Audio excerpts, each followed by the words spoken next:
Russia is reportedly preparing for a massive attack in the north, but is their attack already condemned to fail? I'm Paul, U.S. Army combat veteran. Let's talk about it. So this is coming to us from an article that was reposted in Forbes by David Axe. And to be clear, he's a very pro-Ukraine guy. Take some of this with a grain of salt. But I think the parts, when you filter out the bias, it's still shaping up to be a real bad day for Russia. And here's why. So Russia has amassed about 500 tanks and around 600 fighting vehicles, as well as hundreds of howitzers and 40,000 troops in the north. This is according to Ukraine's Eastern Command.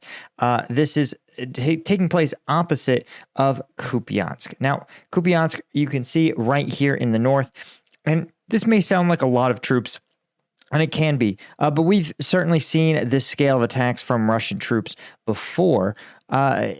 In fact, we've seen it before in the north, right? The goal, of course, this is something that has been very publicly stated by Russia in some leaked documents last year, that they're hoping to retake large portions of Kharkiv Oblast,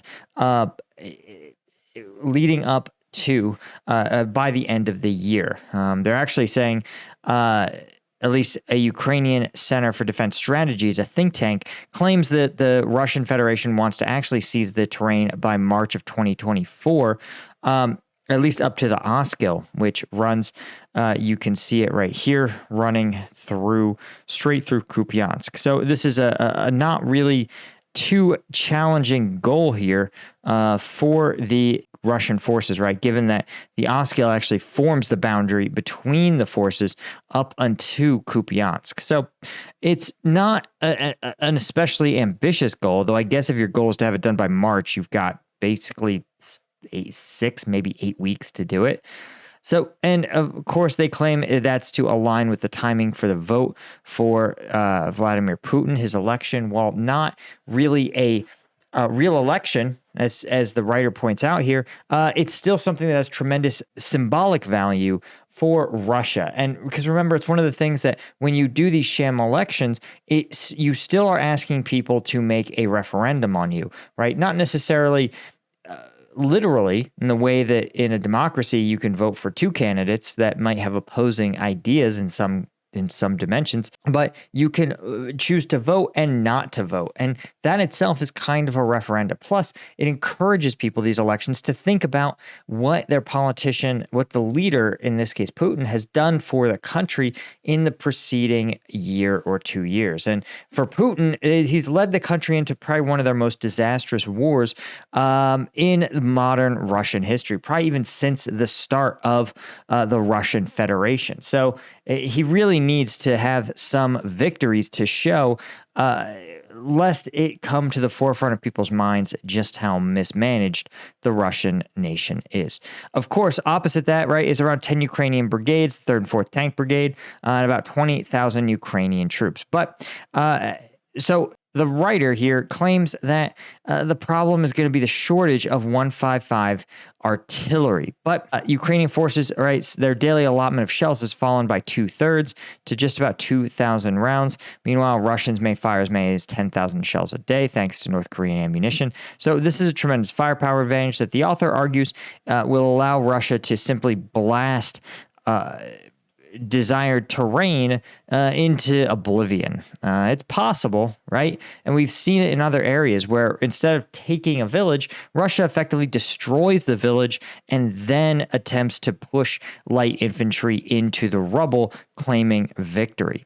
But of course, I think Ukraine has a much better strategy than they are then the writer here is appreciating, and David Axe is because you can see David Axe is a journalist, author, and filmmaker, but what he's not is a military analyst. And here is what I'm talking about, right? Kupyansk and its garrison are already digging in, right? There's some new mech brigades that have been reorganized, tailor-built to repel these kind of attacks. They're deployed to Kupyansk. There's substantial barricades, digging trenches and building bunkers. But most importantly, Ukrainian workshops are building their own anti-armor weapons. These are FPV drones by the tens of thousands. And as artillery ammunition becomes scarce, these explosives are better put to use at times in FPV drones. The reason, right, FPVs only a range of 2 miles, but the drone operators can often detect these armored assault convoys. And oftentimes it doesn't take, right? So here's what we've seen. We have seen that when Russian forces attack, right? Let's look at the map real quick. When Russian forces attack, here's Kupyansk, right? Right here. So let's look a minute at the routes into the city that Russia could take, right? So you zoom in, you could see this isn't really, maybe they could penetrate this roadway here. There's one road here, but you see a lot of these are empty fields. And when you see empty fields along this static front line, you should understand that they are heavily mined. The Ukrainians have been absolutely using mines to their advantage, and by doing so, they've restricted Russian forces from these open terrain areas. So for Russia, they either have to run mine clearers through these open fields and create narrow channels, or use existing roadways. But you see how, we're talking about 3, maybe 6 roadways anywhere within the larger Kupyansk region. And when you have these very limited channels, right, it's a little bit like the old, you ever seen the movie 300, right? Spartan Last Stand at Thermopylae. 300 Spartans held off all the Persians because they narrowed the Persians to these tiny, tiny channels where it didn't matter that the Persians had 10,000 soldiers if only a few dozen at a time could get to the fight. That's the problem Russia is subject to, and it hasn't found a meaningful solution. So what's going to happen is these 40,000 troops, these 500 tanks, they're going to be divided up into little columns of 4, and they're going to push through these tiny, narrow little channels again and again and again and again. And the problem is Ukraine is going to be sitting there watching them with these FPV drones in the air, right? You can't take out an FPV drone with artillery, right? It's airborne. It moves too fast. So they're going to be on constant patrol. They're going to see 2 miles ahead of time when the Russian artillery, when the Russian tanks are on the move, and they're going to be pre-positioned, right? Because again, you see there's not a lot of dense roadway here. If you see Russian tanks driving down this road in this direction, you can predict basically with a pretty high degree of certainty where they're going to cross. They're either going to try to cross the front lines here, they may try to cross the front lines here, or they may attempt some sort of maybe around here, but this terrain really isn't going to be suitable. So you know it, right? You know to 100% accuracy, there's only 2 places they could possibly be trying to take. And so for Ukrainians, they're going to fly these drones. They're going to have them waiting. These tanks are only going to require, as we've seen, they don't require but a few artillery rounds, right? Only enough to disable the lead tank. Once you've got the lead tank out, and remember, that could also be done by a single Ukrainian anti-tank armor team or anti-armor team. And once that lead tank is out, the other tanks are stuck in place. And that's when the Ukrainians run their drones, right? They have the FPV drones fly in and hit vulnerable points on those static tanks. Mostly it seems like tread or the rear armor or exhaust. Once those tanks are crippled, stuck on the battlefield, that's when Ukrainian light infantry troops or even more drones swarm the attack, taking out all the individual troops who generally retreat. This usually happens before the attack ever makes it to the front line, right? So oftentimes the attacks are crippled along some of these routes prior to even making it to Ukrainian lines. When they do make it to Ukrainian lines, they are oftentimes, the Ukrainians have totally solid intelligence on what's coming, when it's going to be there, and are lying in wait. So while I think this attack may see some level of success, I think it's much more likely that you're going to see this attack be anemic. It's going to make minimal progress,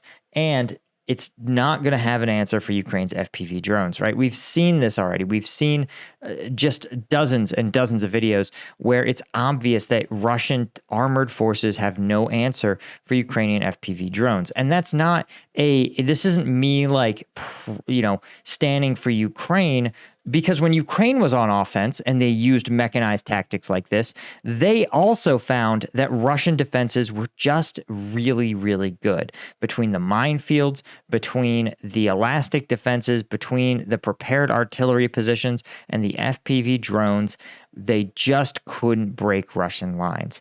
And so, despite the fact that it's obvious at this point that this battlefield cannot be won using armored assaults, Russia's brains have just been broken by this entire operation. They have no other choice, right? They have no technology. They don't have sufficiently trained troops. They don't have control of the air. They don't have any other assets. So all they can do is throw their armored forces uselessly at the Ukrainians, basically hoping that even if they lose 10 troops to every Ukrainian one, that Ukrainians will run out of material, supplies, or soldiers. And if you're interested in helping, guys, I would encourage you, if you're in the United States, to write to your congressman. You can just send them an email, right? You can look them up. I might actually throw this in the description. Here you go, House of Representatives. Find your representative, look them up, right? Send them an email, and just, you can tell them, it literally has to be 2 sentences. I'm a voter in your district, and I support immediate aid to Ukraine. That's it. That's all you would have to do, right? You don't have to send them 80 things. And while they may not respond to your individual request, if they say, damn, we've just gotten dozens and dozens of emails from people who are concerned about Ukraine aid, they're going to say, man, I didn't know it was that important in this election in my district. Maybe I will reconsider my position.